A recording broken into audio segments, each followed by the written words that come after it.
তো hello friends, আমি Sandeep and আপনারা দেখছেন লার্নিং দুনিয়া 2.0 ইউটিউব চ্যানেল। তো ফ্রেন্ডস, আবারও কিন্তু অলরেডি জুলাই মাসের একদম প্রথম দিকে দাঁড়িয়ে সংগঠক শিক্ষক নিয়োগ প্রক্রিয়া রিলেটেড উঠে আসলো দুর্দান্ত কিছু অফিসিয়াল আপডেট। হ্যাঁ, অবশ্যই কেন বলছি দুর্দান্ত কিছু অফিসিয়াল আপডেট, বিষয়টাকে একটু ভালো করে বুঝে নেওয়ার চেষ্টা করুন। তো দেখুন ফ্রেন্ডস, অলরেডি কিন্তু জুলাই মাসের 1 তারিখ হয়ে গেল। তো আমরা কম বেশি গত মাস থেকে শুনে এসেছি যে শিক্ষক নিয়োগ প্রক্রিয়ায় আমূল পরিবর্তন আসতে চলেছে এই জুলাই মাসে। তো সংগঠক শিক্ষক নিয়োগ প্রক্রিয়ার ক্ষেত্রে আদৌ কোনো সুসংবাদ আছে কি না এটা জানার জন্য অনেকেরই কিন্তু প্রশ্ন রয়েছে।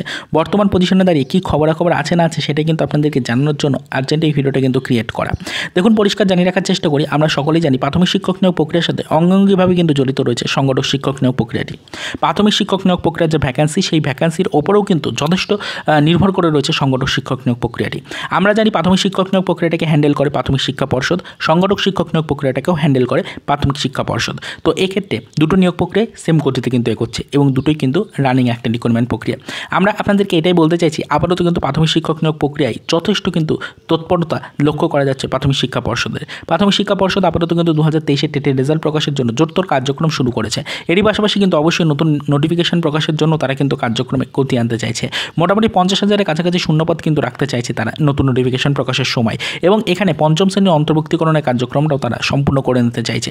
অর্থাৎ রাজ্য প্রতিটি শিক্ষা প্রতিষ্ঠানে পঞ্চম শ্রেণী অন্তর্ভুক্তিকরণ করিয়ে শিক্ষক ছাত্রের রেশিও মেনটেন করে সেই অনুযায়ী কিন্তু নিয়োগ দিতে চাইছে প্রতিটি শিক্ষা প্রতিষ্ঠানে। তো সেই কারণে আপনাদেরকে এটাই বলতে চাইছি, চাকরি প্রার্থীরা কিন্তু প্রস্তুত হয়েছেন অলরেডি। সংগঠক শিক্ষক নিয়োগ প্রক্রিয়ার ক্ষেত্রেও কিছু আশানুরূপ কিন্তু আপডেট আপনারা পেতে চলেছেন আগামী কিছু দিনে। অবশ্যই এটা আপনাদেরকে জানিয়ে রাখার চেষ্টা করি, সংগঠক শিক্ষক নিয়োগ প্রক্রিয়াতে সেপারেটলি সেরকম কোনো সুখবর না আসলেও আপাতত আজকে 1 তারিখের ডেটে দাঁড়িয়ে প্রাথমিক শিক্ষক নিয়োগ রিলেটেড একাধিক সুসংবাদ পাওয়া গেছে, যেটা আজকে বেশ কয়েকটি ভিডিও আকারে আমাদের চ্যানেল থেকেও আপলোড করা হয়েছে। বিভিন্ন কিন্তু ডিপার্টমেন্ট অনুযায়ী সুসংবাদ উঠে আসছে। তো সব দিক থেকে একটা পজিটিভ ভাইবস কিন্তু লক্ষ্য করা যাচ্ছে। এই কারণে আপনাদেরকে বলছি, প্রাথমিক শিক্ষক নিয়োগ প্রক্রিয়ায় যদি সব দিক থেকে একটা পজিটিভ ভাইবস থাকে তাহলে আলটিমেটলি সংগঠক শিক্ষক নিয়োগ প্রক্রিয়াতেও গতি আসতে বাধ্য।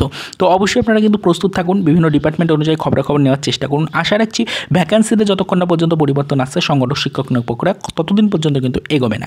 এবং অবশ্যই প্রাথমিক শিক্ষক নিয়োগ প্রক্রিয়াতে যেহেতু ভ্যাকেন্সিতে 50,000-এর একটা ইনক্রিজ আসতে চলেছে, তো সেক্ষেত্রে আশা করা যাচ্ছে প্রতিটি সংগঠক শিক্ষক নিয়োগ প্রক্রিয়ার সাথে যুক্ত চাকরি বাতিলের জন্য আগামী দিনগুলো কিন্তু অত্যন্ত সুমধুর হতে পারে। পরবর্তীতে কিন্তু এই বিষয়ের উপর নজরদারি আমরা রাখছি। দেখা যাক পরবর্তী দিনগুলোতে নতুন কিছু আপডেট অফিসিয়ালিভাবে আসে কিনা, সেদিকে নজরদারি রাখছি। যদি কোনো আপডেট পাই সেটা অবশ্যই আপনাদেরকে জানাবো। তবে আপাতত প্রাথমিক শিক্ষক নিয়োগ প্রক্রিয়া রিলেটেড জুলাই মাসের একদম প্রথম দিকে বেশ কয়েকটি সুসংবাদ পেলাম, যেটা আলটিমেটলি সংগঠক শিক্ষক নিয়োগ প্রক্রিয়াতেও একটি গতির ইঙ্গিত কিন্তু দিচ্ছে। তো পরবর্তীতে এই বিষয় সম্পর্কে আদার্স আপডেট বা ইনফরমেশন পেলে সেটা অবশ্যই আপনাদেরকে জানাবো। তবে আপাতত এই পর্যন্তই। চলুন দেখা হবে নেক্সট ভিডিওতে পরবর্তীতে সংগঠক শিক্ষক নিয়োগ রিলেটেড কিছু আদার্স অফিসিয়াল আপডেটের সাথে।